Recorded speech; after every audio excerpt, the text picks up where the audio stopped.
Yo, what's good, fans of fight fans? This your boy JB Trap House Boxing, back again with another video. Shout out to the LDBC, man. Shout out to Urban Media Fix, hit that notification icon bell, and go subscribe to the Smoke City Mobcast, hit that notification icon bell, so you don't miss none of this heat that's being dropped from the LDBC. Okay, I know y'all seen the interview from the Breakfast Club. And, you know, Errol Spence did a good interview talking about, you know, his future, legacy, the whole nine, you know, talking about what he want to do after boxing. He's unsure about what he wants to do after boxing, but I can tell you this, he did start a Man Down promotion company, so that's a good thing. And it was a couple of things in the interview that I wanted to talk about.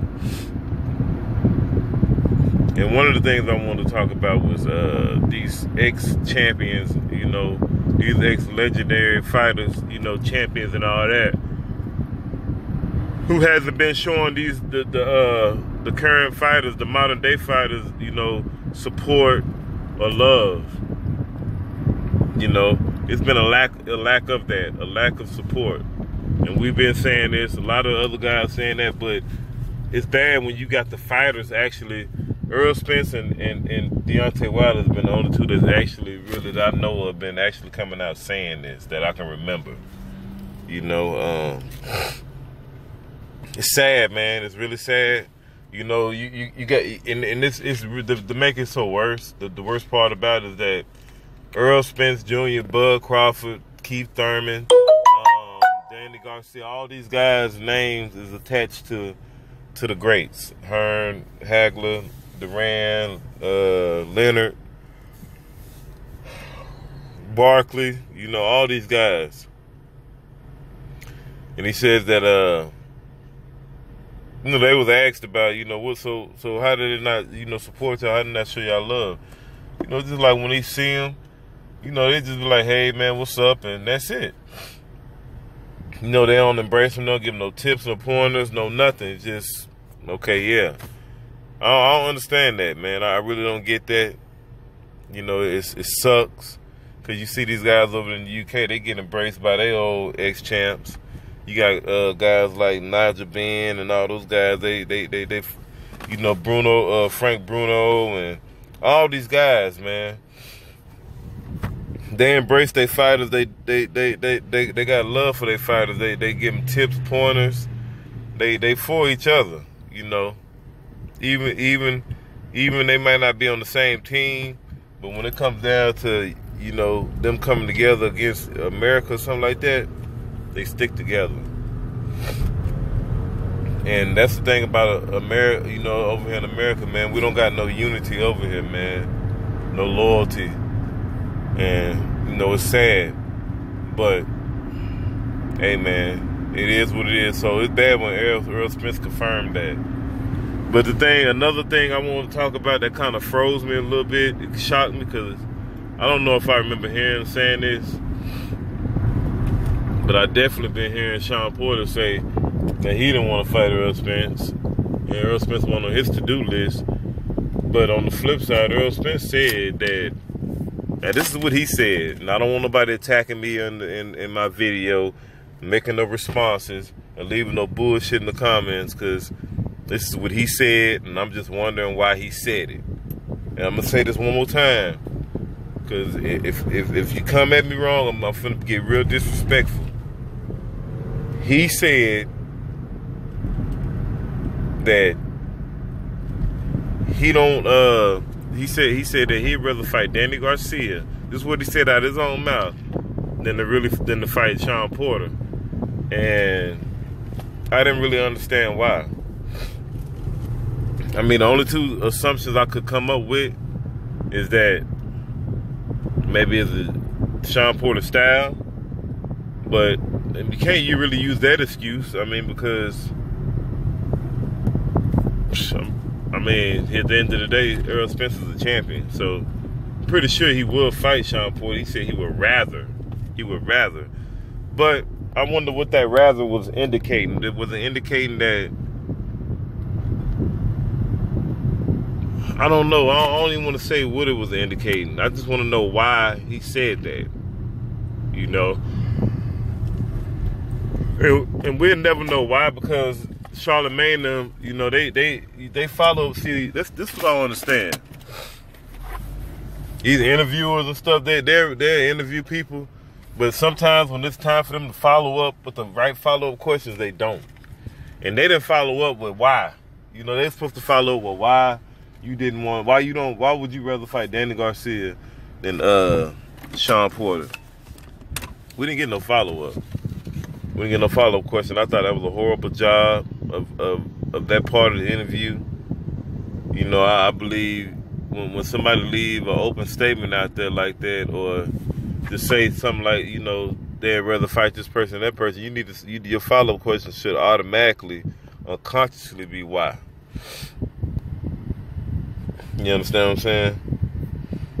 But it is what it is on that one.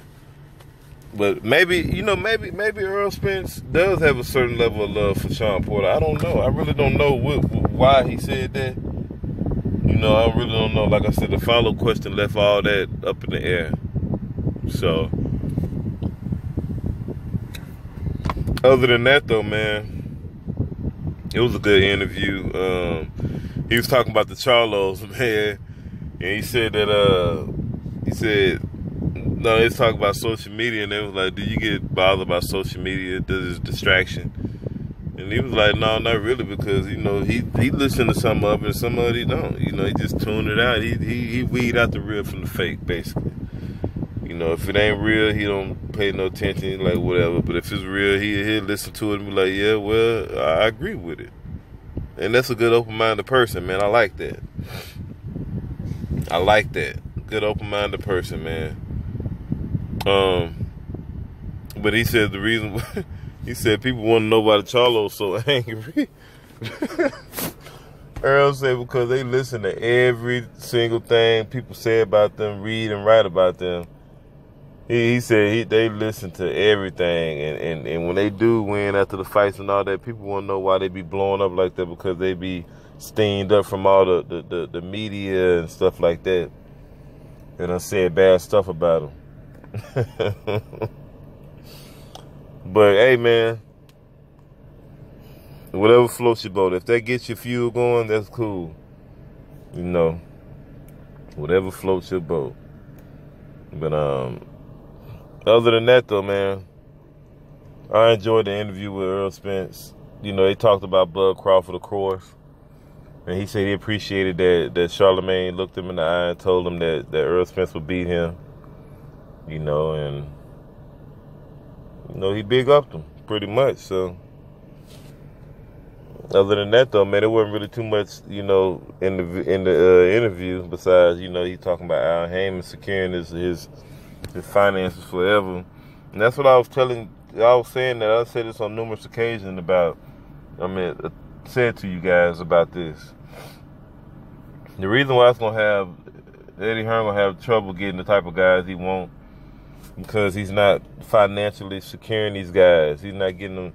Now, he giving them paydays. Don't get me wrong, but Al Heyman is adding a different element to it. He's adding like some accounting, financial advisory type shit going on, to where these guys will never be broke.